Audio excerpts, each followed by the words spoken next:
السلام عليكم. اليوم في شيوات فهيمه راح نديرو مطلوع تاع بكري وزمان، ما نزيدولو لا حليب ما نزيدولو لا فرينه. لهذه الكيفيه يلزم لنا سميد متوسط وملح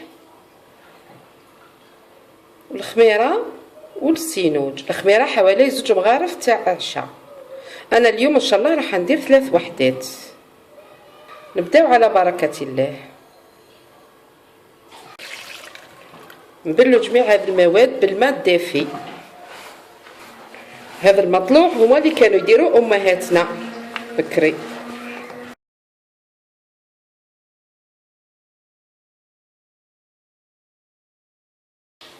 نغطيوه ونخليوه يستريح حوالي 15 دقيقه. بعد مرور 15 دقيقه نجيبو نعجنو المطلوع تاعنا. نديرو يدينا في الماء هكذا ونعجنو.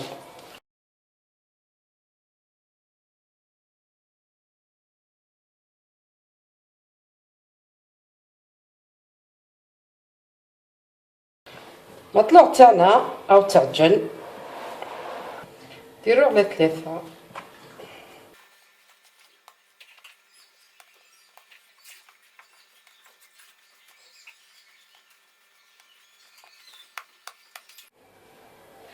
نقرصوا المطلوع تاعنا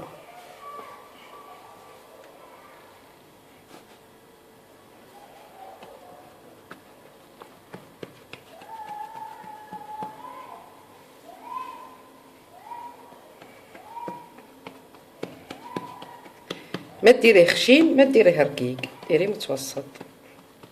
نخليو المطلوع تاعنا يخمر ونسخنوا الطاجين،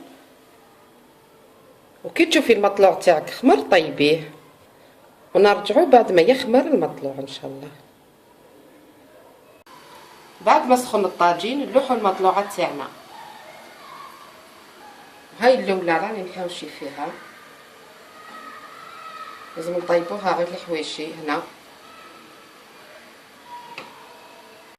نقلبوها على الوجه الثاني.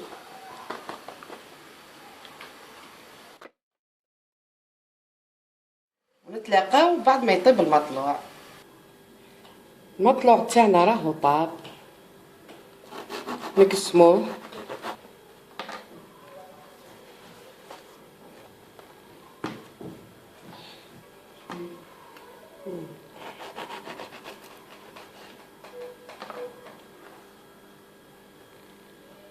هاو المطلوع تاعنا بعد ما طاب.